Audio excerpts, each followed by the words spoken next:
공산주의자들은 부정선거에 죄책감을 느끼지 않습니다. 우리 우파 국민들 사이에서는 부정선거를 이제 이야기하면, 그래서 사람이 그래도 설마 부정선거 하겠나. 너무 그래 의심하지 말고 자꾸 음모론으로 몰지 말고, 사람이 어떻게 하겠어. 그 다음에 선관위에 사람들이 많은데 누군가 고발하면 어떡하려고, 그거는 설마 하겠냐. 너무 그렇게 자꾸 색깔론으로 안경 끼고 보지 말고, 이렇게 이제 이야기를 하거든요. 그런데 여러분 한번 보십시오.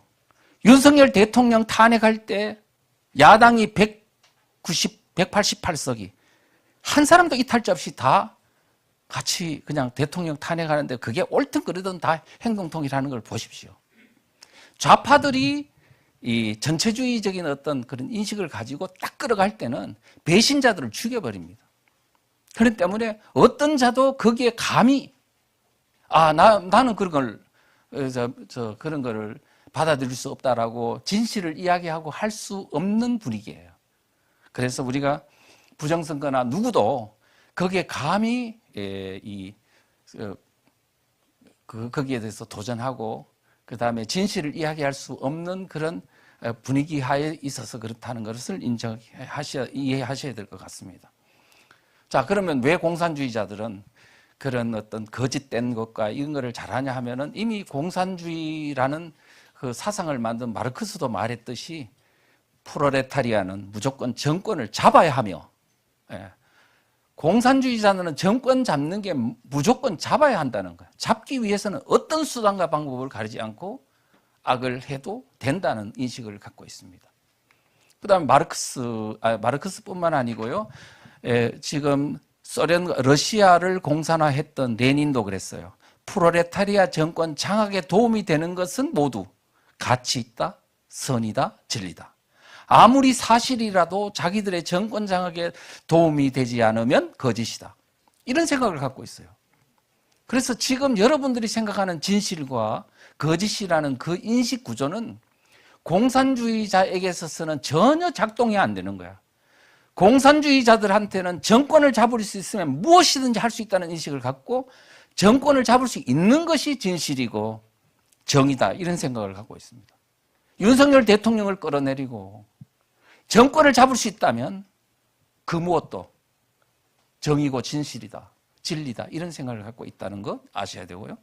그래서 레닌도 그랬습니다. 공산주의자는 법률 위반, 거짓말, 속임수, 사실 은폐 따위를 예사로 해치우지 않으면 안 된다라고 말했어요. 이런 인식을 가지고 있습니다. 그리고 레닌 이후에 스탈린, 최악의 공산주의 통치자인 스탈린도 그랬어요. 표를 찍는 자는 아무것도 바꾸지 못한다. 표를 세는 자가 모든 것을 바꾼다. 지금 투표는 인민들이 한다는 거야. 그러나 표를 세는 건 내가 할게. 이런 인식을 갖고 있어요. 그러면 스탈린만 그러냐고요? 다 그랬어요. 공산주의 사회는 다 그렇습니다. 중국이요.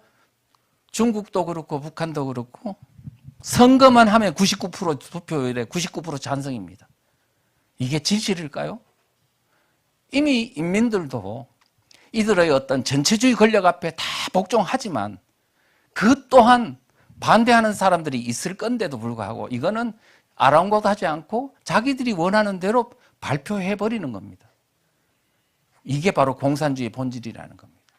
진실이란, 우리가 기독교에서 말하는 그런 정의와 진실이라는 것은 그들 머릿속에는 없다라는 생각을 가지고 우리가 선거 문제도 보셔야 한다는 겁니다. 그러면 공산국가들이 다 그렇다 하더라도 우리 지금 대한민국 내에 있는 종북 좌파 세력들의 선거 부정 행태를 한번 살펴볼 필요가 있습니다. 여러분 잘 아시는 2012년도 이석기 경기동부연합이 당권을 가지고 있었던 통진당, 2012년도 총선을 했죠. 총선을 했는데 이석기 통진당이 그때 10.3%의 지지율을 얻었고 13명의 국회의원을 당선시켰습니다. 그런데 총선이 끝난 후에 한 달 뒤에 5월 달에 아주 그냥 난리가 났습니다. 지금 총선 전에 비례대표 투표를 하는 가운데서 이석기의 당권파들이 부정을 엄청 저질렀거든요. 그래서 이석기가 제일 많은 부정을 저질렀는데 압도적인 1위를 했는데 그때 처음으로 뭘 했냐? 온라인 투표를 했다고요. 온라인 투표를 했는데 투표자 전체 득표수 5,900여 명 중에 중복 IP 투표를 한 사람, 중복 IP란 한 사람이 두 번 막 투표하는 거 있죠. 그렇게 한 사람이 이석기의 경우, 전북의 경우는 100%, 전남의 경우는 98.48%라고 돼 있습니다. 얼마나 전부가 다 부정선거였어요. 그래서 그것이 드러나는 바람에 PD 계열 있죠. 거기서 난리를 쳐가지고 일산에 가면 킨텍스 있잖아요. 거기서 막 난투극을 벌이면서 머리끄덩이 잡아 당기고 뭐 이런 일 이제 사태가 벌어졌지 않습니까? 우리가 뭐 어제 뭐 이미 벌써 다 잊어버리지는 않았을 거 아닙니까? 이런 사람들이 바로 그들이다. 자, 그 다음에 그뿐만 아니고 우리가 2017년도 박근혜 대통령 탄핵이 있고 5월 달에 이제 대선이 있었는데 그때 드루킹 사건 기억나시죠? 예. 문재인 대통령 당선시키기 위해 가지고 그 다음에 그 경인선 뭐 드루킹이라는 그 댓글 조작팀이 얼마나 언론 기사가 올라오면 거기에 대해 댓글을 달았는데 얼마나 달았나 하니까 거의 이렇게 가까운 댓글을 단. 그래가지고 지금 여론 조작을 해서 결국은 당선되는데 큰 어떤 역할을 했잖아요. 이런 것도 다 부정선거입니다. 부정선거. 그 다음에 2018년도 6월 달에 지방선거의 부정. 여러분 보십시오. 참말 생각해 보세요. 그때 지방선거 하루 전에 뭐 있었어요?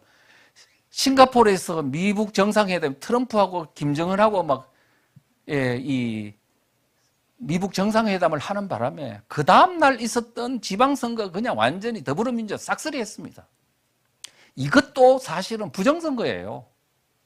그 다음에 지방선거 송철호 사건 있잖아요. 울산시장을 문재인의 친구 송철호를 당선시키기 위해서 청와대에서 이제 이렇게 뭡니까 그때 하명을 내려가지고 선거 개입한 거 그런 것도 다 있죠. 그 다음에 코로나 바이러스를 활용해가지고 전부 다 마스크 치고 그때 총선 때 선거운동 하도록 해가지고 그러니까 그야말로 지금 국민의힘당 전신 거기서는 얼굴도 못 보고 유권자들하고 접촉 못한 상태에서 선거한 거 있잖아요. 그런 것도 다 부정선거 일환이고요. 뭐 이루 말할 수가 없죠. 자, 그러면요. 2010년도 지방선거에 또 북한이 개입해가지고 이런 것들이 있습니다. 그러니까 남한 내 우리 종북 세력들이 부정선거 한 것도 있지만 더 큰 부정선거는 뭔지 알아요? 북한이 대한민국 대통령 선거, 총선, 지방선거에 개입하는 부정선거. 이보다 더 큰 부정선거가 있어요? 지금 우리가 표 좀 이렇게 변조하고 그 다음에 표가리 하는 것보다 북한이 아예 막 그냥 노골적으로 지금 선거에 개입해가지고 대한민국 판을 뒤집어 엎는 게 부정선거 중에 이보다 더 큰 부정선거가 없어요. 자, 어떤 일이 있었냐면 2010년도 3월에 뭐가 있었냐면 천안함 폭침이 있었어요. 46명의 군인이 죽었습니다. 여러분도 잘 아시겠지만 2달 뒤에 지방선거가 있었어요. 그 당시에 우리 이런 북한의 이런 도발이 있으면은 국민들의 안보의식이 높아져가지고 우파 정당한테 유리할 걸로 우리는 보통 인식을 하잖아요. 그런데 2달 뒤에 있는 지방선거는 민주당한테 큰 덕을 보여주고 제일 큰 덕을 보여준 게 뭐냐면 민노당이었어요. 이석기가 장악하고 있는 민노당이 완전히 압승을 거뒀어요. 어떤 일이 있었는지 한번 보겠습니다. 지금 천안함 폭침을 내가 40몇 명이 죽고 났어요. 바로 지방선거를 앞두고 북한이 뭐라 그러냐면 전방에 있는 막 그냥 대북 전단 날리는 어떤 그 마을에다가 조준 타격하겠다 그러고 막 겁도 주고 막 그랬어요. 그러니까 막 그 전쟁 분위기를 막 연출하니까 군부대에서는 장병들 보고요. 이거는 빨리 전쟁 날지 모르니까 손톱 깎아라, 연필, 머리카락 좀 잘라라. 혹시 죽으면은 뭐 이렇게 남겨야 된다 해가지고 그랬더니 장병들이 막 눈물을 흘리면서 죽기 싫어요. 그래서 엄마한테 전화해가지고 뭐라 그러냐면 엄마 한나라당 찍지 마라. 한나라당 찍으면 아들 죽는다. 이래가지고요. 그때 당시에 언론에 나왔습니다. 한나라당 선거운동원조차도 한나라당 안 찍었다고. 자, 그런데요, 그때 뭐라고 이제 북한에서 이 대남 선전 방송을 통해서 선거 개입을 어떻게 했냐면 선거 프레임을 만들어줬어요. 전쟁이냐 평화냐.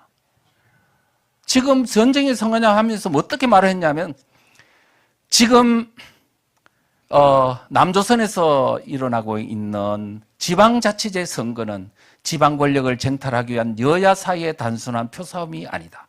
평화냐 전쟁이냐 민주냐 파쇼자 하는 심각한 정치적 대결이다. 이명박 패당에게 주는 표는 전쟁의 표이고 파쇼 독재의 표이다.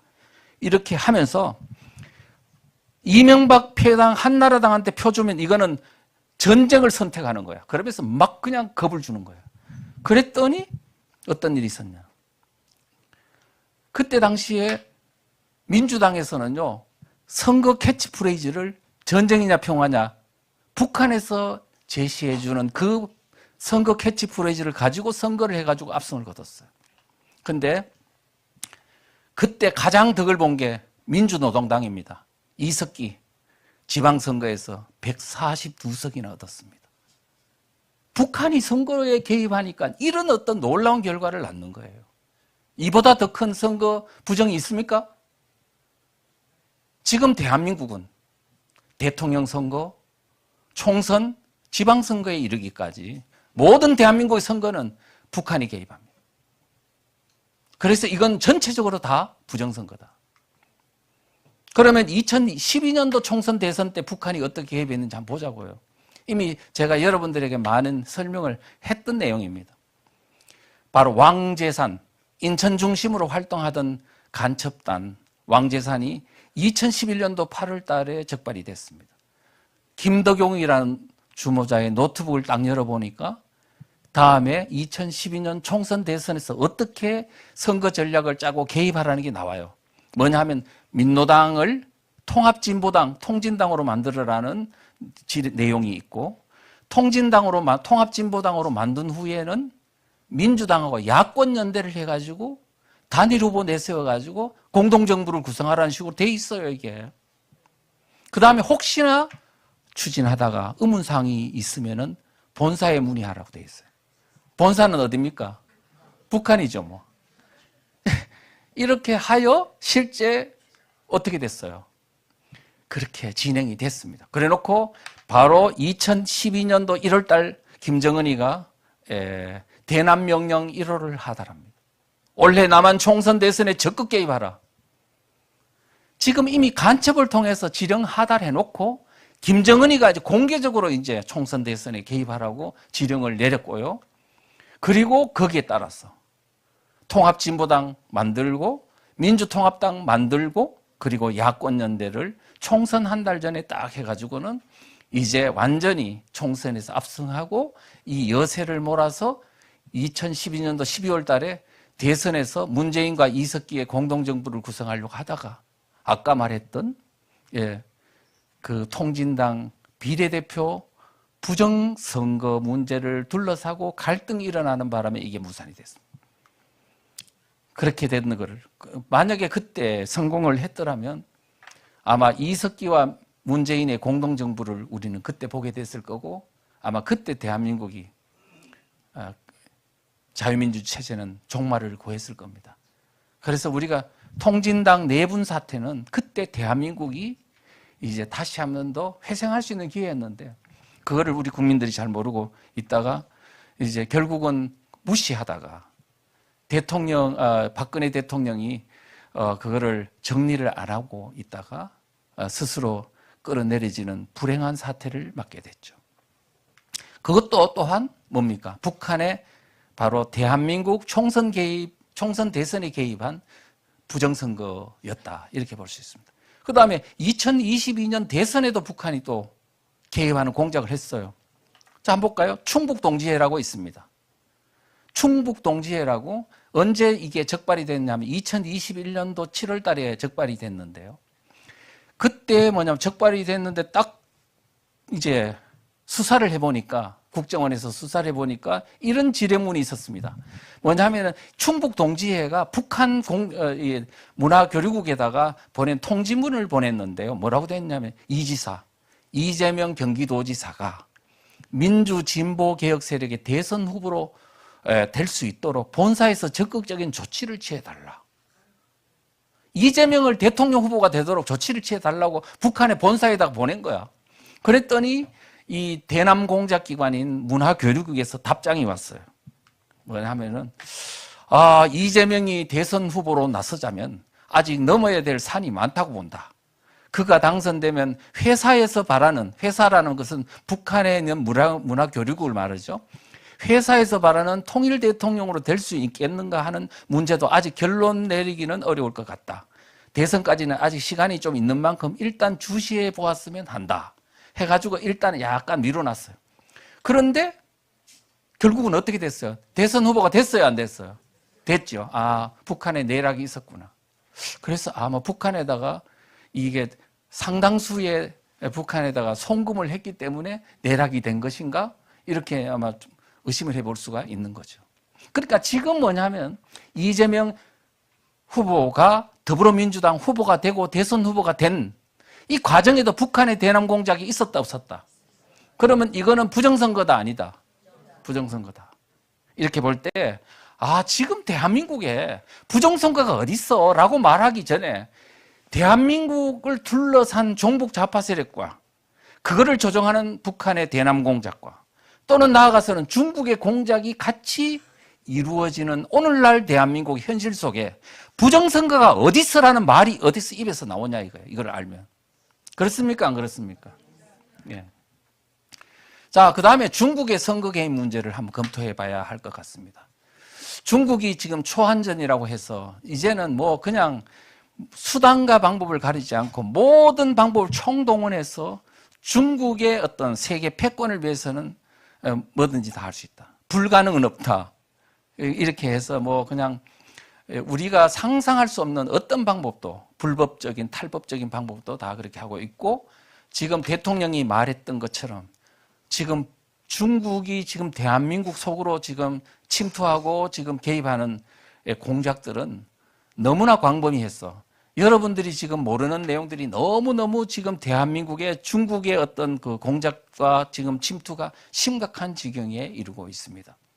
지금은 어쩌면 북한의 위협보다도 중국의 위협이 훨씬 더 크다 할 만큼 지금 사태는 지금 심각하다.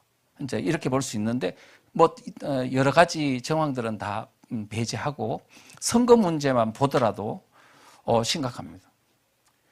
최근에 스카이데일리라는 신문에서 선거 이번에 대통령이 비상계엄을 할 때 12월 3일 날 비상계엄을 할 때 수원에 있는 선거 연수원에 급습을 했고 그중에서 특히 외국인이 있는 숙소 거기서 중국인 해커 99명을 체포했다. 그 다음에 체포해서 이 작전은 미 국방부 산하에 있는 국방정보국 DIA의 블랙 요원과 함께 이게 급습을 해서 체포했고 그 다음에 미 정보 당국이 바로 이 사람들을 평택을 통해서 오키나와 미군 기지로 압송을 했다. 그 중에 일부는 2020년도 미국 선거에 개입한 어떤 혐의가 있는 그 중국 해커들은 미국 저쪽에 하와이에 있는 미군 기지로 압송을 했다. 그리고 그들에 대해서 이제 수사를 해서 범행 일체를 자백받았다. 이런 내용이에요. 핵심은. 자, 그런데 이 내용이 믿을 수 있느냐 없느냐를 둘러싸고 여러 가지 막 그냥 주장들이 많이 있습니다만은 이걸 믿을 수 없다라고 이야기하는 사람들의 논리가 너무나 이게 뭐 근거가 없어요.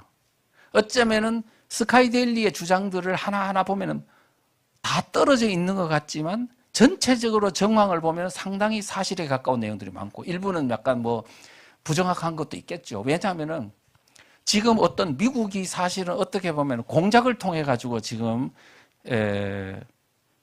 외국인 숙소에 이미 벌써 몇 달 전부터 뭐 1년이 됐는지 이미 선거 연수원 주변에 이미 위장 취업을 해가지고 정보를 입수하고 그 다음에 또 그날 비상계엄 했을 때 한국의 계엄보다 먼저 가가지고 있었고 체포하고 모든 그런 과정에서 또 압송하고 수사하고 이 과정이 다 보면 사실이라면 미국의 어떤 정보기관이 주도적으로 한 것이거든요.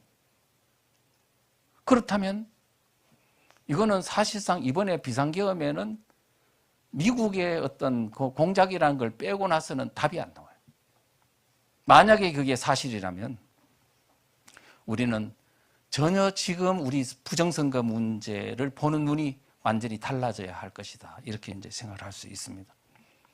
자, 그러면 미국이 도대체 한국의 선관위에 대해서 왜 이렇게 직접 개입할 정도인가? 미국은 원래 다른 나라의 정치 개입, 이런 국정에 대해서 외국의 어떤 국가에 무슨 개입하는 걸 굉장히 싫어하는 나라입니다.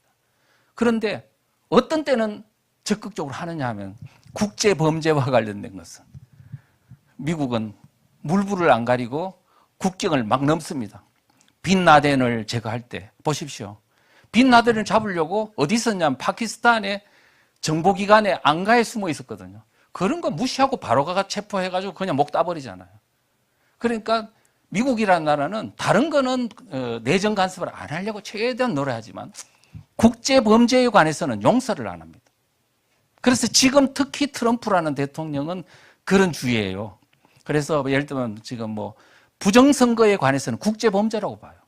2020년도 자기가 일단 부정선거에서 피해를 봤다고 생각하고 또 이 부정선거가 미국만의 문제가 아니고 한국만의 문제가 아니고 전 세계에 연결된 국제범죄라고 보기 때문에 지금 그거하고 그다음에 대북 송금이니 이와 같은 국제범죄에 관해서는 일단은 국제범죄라고 보면 어떻게 되냐. 국경 넘는 걸 그렇게 어려워 생각하지 않는다는 거예요. 자, 그래서 지금 특히 트럼프는 뭐 지금 미국도 그냥 놔둬서 안 된다. 이거 정신 바짝 차리게 모든 것을 다 새롭게 지금 재세팅하고 있는 상황이기 때문에 지금 우리 한국이 부정선거가 만약에 중국 해커와 연결된 선관위의 범죄 혐의가 만약에 입증이 됐다 하면 이거는 단순한 한국의 문제가 아니고 국제범죄로 아마 이게 이제 취급될 가능성이 매우 높지 않나. 그래서 좀 지켜보면 이게 사실 여부는 금방 판명이 나지 않겠나 이렇게 생각합니다. 자, 그런데 문제는 뭐냐? 그러면 스카이데일리 보도가 사실이라면 그러면 중국이 지금 선관위에 만약에 외국인 숙소에 이렇게 진짜 있었고 미국에 있는 정보기관이 체포해 가서 수사를 끝냈다고 한다면 어떤 문제가 있냐면은 사실이라고 한다면 한국이 중국과 연계된 국제범죄의 주요 핵심 기구가 되는 거죠. 그렇지 않습니까?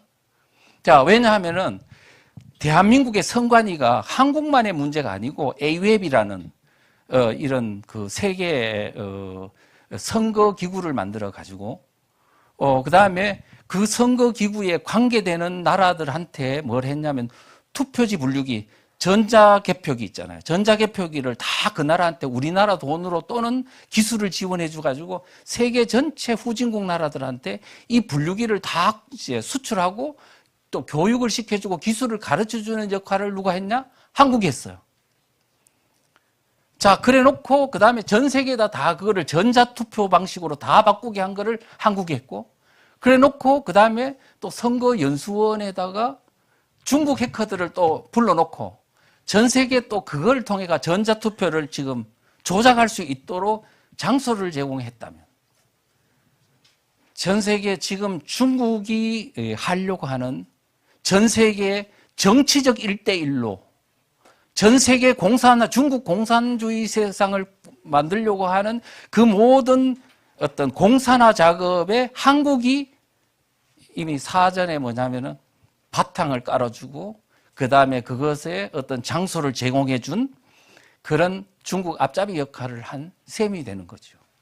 이것은 뭐냐면 단순히 대한민국의 부정선거를 했다를 넘어 중국과 함께 중국의 앞잡이가 돼가지고 전 세계에 지금 부정선거 중국이 주도하는 부정선거를 하는 바로 그 바탕을 깔아주는 그런 역할을 했다는 게 되는 것입니다. 그러면 지금 앞으로 만약에 그게 사실이라면 이제 대한민국의 선관위는 한국 국민들의 눈을 가리는 걸 넘어 이제는 세계가 특히 미국이 국제 범죄를 제거하려고 하는 이제 미국과 맞짱을 떠야 되는 상황에 이르게 될 것이다. 자, 그렇게 볼 수 있습니다.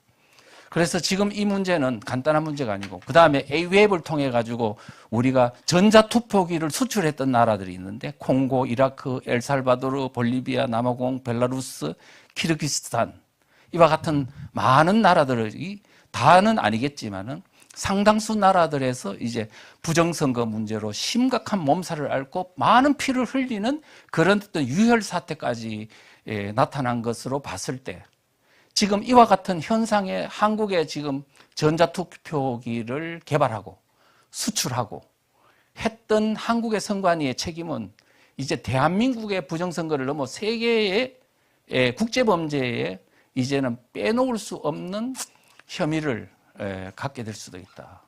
그러니까 제가 이야기합니다. 아직은 이번에 지금 선관위 급습 사건의 실체가 드러났을 때를 상정해서 말씀드린 겁니다. 자, 그런데 대통령이 1월 1일 날 쓴 손편지 15일 날 이제 드러났는데, 이제 공개를 했는데, 거기 보면은 이런 말이 있습니다. 디지털 시스템과 가짜 투표지 투입 등으로 이루어지는 부정선거 시스템은 한 국가의 경험 없는 정치 세력이 혼자 독자적으로 시도하고 추진할 수 있는 일이 아닙니다. 지금 한 나라가 할 수 있는 일이 아니라는 거야. 잘못하다가 적발되면 정치 세력이 붕괴될 수 있습니다. 혼자서는 엄두도 내기 어려운 일입니다. 기껏해야 금품살포, 이권거래, 여론조작 등일 것입니다. 하지만 투개표 부정과 여론조사 조작을 연결시키는 부정선거 시스템은 이를 시도하고 추진하려는 정치 세력의 국제적 연대와 협력이 필요함을 보여줍니다. 지금 이 말의 의미는 뭐가 있습니까? 중국을 염두에 둔 거예요. 지금 국제연대 없이 절대로 한 나라에서 이렇게 거대한 부정선거를 할 수 없다는 거예요. 그렇지 않습니까? 그런데 지금 이와 같은 상황이 위기입니까? 정상입니까? 딱 이렇게 물었어요. 이 상황이 전시사변에 준하는 국가 비상사태 아닙니까? 이렇게. 지금 뭐냐면 우리가 지금 비상사태, 전시사변이라는 비상사태를 꼭 무력 침략만 해야지 비상사태입니까? 지금 대한민국에 있는 소프트웨어가 무너질 때 그거를 비상사태라고 봐야 되지 않겠습니까? 대통령은 그 이야기를 하는 겁니다. 지금 부정선거를 통해서 대한민국의 시스템이 다 붕괴되고 있는, 자유민주주의, 법치주의와 자유민주주의 시스템이 다 붕괴되고 있고 주권자의 권한이 다 침해당하고 있는 게 이게 비상사태 아니냐는 거예요. 그걸 위해서 선관위에 계엄군이 급습하는 게 이게 정당한 거 아니냐. 그러면 지금 헌법재판소에서 내란이라고 모는데, 지금 내란이 비상계엄과 관련된 헌법재판소에서 재판을 하는 과정에서 다른 증인들은 보내면서 지금 선관위에서 왜 대통령이 가장 중요하게 여겼던 비상계엄을 할 때 가장 중요하게 포인트를 뒀던 지금 국제범죄, 선거 부정, 특히 중국과 관련된 이 어마어마한 이런 국제 범죄와 관련된 것에 관한 선관위의 실제 상황들을 바로 우리가 파악하기 위한 자료를 입수하고 선관위로부터 자료를 받고 거기에 대해서 지금 질문과 대답을 하는 그런 과정을 해야만이 대통령의 비상계엄의 본질을 파헤칠 수 있는 거고, 헌재는 반드시 그걸 해야만 되는 것입니다. 그런데 그걸 안 하고 자료들을, 선관위 자료는 자꾸 외면하면 헌법재판소의 재판에 큰 불신을 받게 될 것입니다. 하여튼 그런 말씀을 드리고요. 지금 자, 결론적으로 보면은 부정선거 문제는 종북 좌파 세력이, 우리 대한민국 내에 있는 공산 세력이 어떻게 하든 부정적인 방법으로 정권을 장악해서 다수의 어떤 국회를 장악해서 입법을 마음대로 하고 체제를 바꾸려고 하는 그런 어떤 목적으로 쓰일 수 있는 게 바로 부정선거다. 두 번째, 지금 한국의 부정선거는 지금 어떠면은 한국의 공산화 문제를 넘어서서 중국이 꿈꾸고 있는 세계 공산화를 위한데 지금 대한민국 선관위가 지금 혹시나 협조하고 앞잡이 노릇을 한다면 이것이야말로 인류 사회에 큰 죄를 짓는 것이다. 그래서 지금 이번 비상계엄의 목적은 바로 선관위를 급습한 것은 부정선거의 실체를 밝힘으로써 지금 종북 반국가 세력의 불법적인 정권 장악의 어떤 실체를 국민들한테 알리는 것이고, 나아가서는 지금 중국의 세계 공산화 전력에 앞잡을 노릇을 하고 있는 그런 것을 통해서 세계 질서가 바뀌는 국제 문제를 밝히고자 하는 것이다. 그래서 굉장히 중차대한 문제가 있는 거죠. 그래서 우리나라만 하더라도 만약에 종북 세력이 지금 넘어가면 사실은 종북 세력은 친중, 종중적인 특성을 갖고 있기 때문에 한국이 지금 대한민국만 공산화되는 게 끝나는 게 아니고 이것이 어디로 갔냐면 한미일 자유민주 진영에서 북중로 공산 진영으로 대한민국이 넘어가 버리는 거예요. 대한민국이 세계 무기 한 5대 강국 안에 들어가잖아요. 지금 경제 강국이죠. 6대 경제 강국이 대한민국이 반도체, 중화공, 지금 엄청난 세계적인 지금 제조 강국이 자유민주주의 진영에서 북중로 공산 진영으로 이 대한민국이 넘어가면 인류의 화근이 되지 않겠냐고요. 그런데 한국만 넘어가면 모르겠는데 이 엄청난 전자기술의 능력을 가지고 세계 중국의 손발이 돼가지고 중국의 1대1로 공산화, 세계 공산화에 협조를 한다면 이것이야말로 인류로부터 우리가 받은 혜택을 악으로 갚는 게 아니냐. 이것은 용서할 수 없습니다. 그렇다는 말씀을 드리고요. 그래서 지금 만약에 그렇게 된다면 반드시 미국 트럼프 대통령과 충돌을 일으킬 것입니다. 왜냐하면 트럼프 대통령은 중국과 연계된 부정선거에 대해서 국제범죄라는 것을 생각하고 강력한 처벌을 예고하고 있기 때문입니다.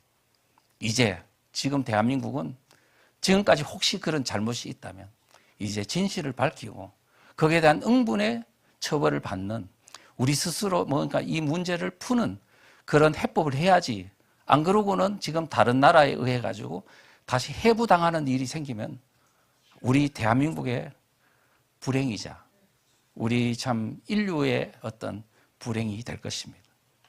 자, 그 정도로 하고요. 어떻게 할 것이냐. 우리 지금 아까도 이제 모두에 말했죠. 지금 대한민국의 대통령 탄핵은 체제전쟁이라고 제 책자 이름이 말했잖아요. 이 체제전쟁이라 말은 대한민국 내에 지금 종북 반대한민국 세력과 대한민국 세력과의 체제전쟁이고 공산주의 세력과 자유민주주의 세력 간의 체제전쟁입니다. 넘어서서 뭐냐면 지금 자유민주주의 진영에 있느냐, 공산진영, 북중로 공산진영으로 가느냐의 지금 전쟁입니다. 나아가서는 지금 오늘날 우리 대한민국이 전 세계 중국의 편에 서서 전 세계를 공산화하는데 우리가 거기에 협조하는 그런 앞잡이 노릇을 해서는 안 된다는 거거든요. 그러니까 지금 현재 대한민국의 이 전쟁은 저는 제2의 6.25 전쟁이라고 할 수 있습니다. 우리 북한과 남한이 싸운 게 아니고 그때 어떻게 해서 소련이 들어오고 중국이 들어오고 미국이 들어오고 공산진영과 자유민주진영이 막 싸운 거 아닙니까? 국제전이었잖아요. 지금 대한민국이 바로 그 국제전이 일어나고 있다는 거예요. 우리 국민들이 지금 뭐냐면 정신 못 차리고 현재까지 이렇게 악화시킨 데는 우리 국민들이 책임이 매우 크다. 그래서 지금 뭐냐면은 내 한 몸을 나의 생명과 재산을 지키는 것도 중요하지만 우리가 지금 세계로부터 우리가 은혜를 많이 받은 나라들 아닙니까? 일제로부터 해방된 것도 미국이 원자폭탄 터뜨려줘 가지고 해방이 됐고, 그 다음에 3년 동안 대한민국이라는 자유민주 국가를 만들어준 것도 미국이고, 6.25 전쟁이 왔을 때 또 이렇게 수많은 피를 흘려가면서 16개국이 또 막아가지고 우리 대한민국의 자유민주주의를 지켜줬고, 한미동맹을 해가지고 또 우리 북한의 남침을 막아줬고, 그 다음에 우리가 못 살 때 보면 기술을 가르쳐주고 세금 낮춰주고, 이렇게 해서 오늘날 이 대한민국이 잘 살도록 해줬는데 우리가 스스로 뭐냐면 이런 공산 세력과 종북 주사파 세력들을 우리가 스스로 막지 않고 방치하다가 현재까지 이렇게 세계 우환이 되도록 만들어서 되겠냐. 우리는 지금 그냥 단순히 여기서 머물 게 아니고 진짜 국민들이 대오각성을 하고 이제 자기 희생을 하는 마음의 자세로 인류에게 진 빚을 갚아야 될지. 그런데 지금 우리가 인류에게 받은 은혜를 악으로 갚고 있는 거예요. 이제는 우리가 깨어나야 합니다. 정말 지금 깨어나고 우리가 지금 인류에게 뭔가 지금 경제대국만큼이나 우리가 지금 인류에게 선한 어떤 영향을 끼칠 수 있도록 노력해야 될 것이다. 그런 측면에서 우리가 어떤 희생이 있더라도 오늘날 대한민국이 종북 세력과의 싸움에서 우리는 반드시 우리 스스로 이겨야 한다. 미국이 또 해주지 않냐? 트럼프 대통령이 안 해주냐? 자꾸 기대하지 말고 이제는 우리가 우리 주변에 있는 사람들을 깨우는 그런 대각성 운동을 통해서 우리가 지금 대한민국이 스스로 일어날 때 바로 세계도 역시 대한민국은 이제 선진국답구나 하는 그런 어떤 신뢰가 쌓일 수 있도록 하고 그 다음에 그렇게 함으로써 헌재도 똑바른 재판을 할 수 있도록 하려면 어떻게 하면 되겠어요? 국민들이 깨어나서 적어도 지지율을 60% 이상 올린다면 헌재도 굴복할 것입니다. 그 다음에 선관위에 있는 것도 굴복을 시킬 수 있습니다.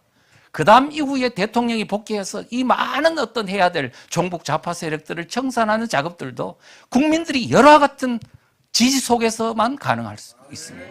그래서 우리가 해야 될 일은 지금 바로 이 사태의 본질을 알고 우리가 어떤 희생을 하더라도 국민들을 깨우는 이 운동에 대각성 운동에 최선을 다해 주셔야 한다. 이런 말씀을 드리겠습니다. 예, 고맙습니다.